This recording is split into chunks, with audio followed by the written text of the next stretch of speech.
In today's video, I'm going to teach you how to add a trend line in LibreOffice Calc. A trend line helps you see the underlying pattern in your data, making it easier to spot direction, strength, and overall behavior. We'll walk through creating a chart from your X and Y values and then adding the right kind of trend line for your needs.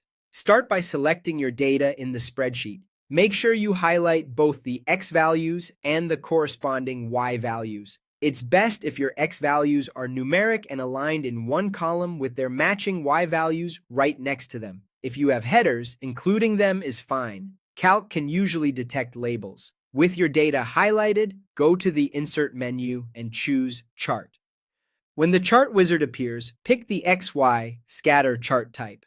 This is important because an XY scatter chart treats both axes as numeric scales, which is essential for accurate trend lines.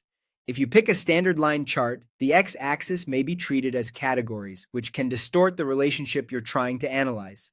Once XY scatter is selected, click Finish to place the chart on your sheet. Next, enter Chart Edit mode.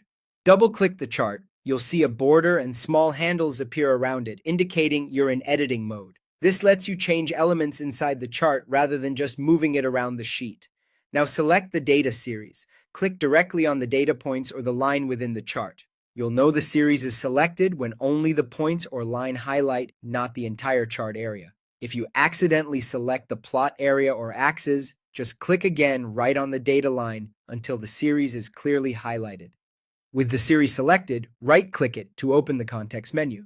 Choose Insert Trend Line. This tells Calc you want to fit a model to the selected data series.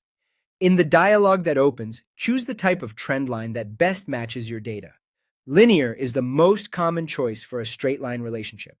Exponential works well when values grow or decay at a constant percentage rate, and your Y values are positive.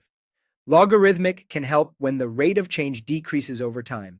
Polynomial fits curved relationships. Increase the order only if the pattern clearly calls for it, as higher orders can overfit.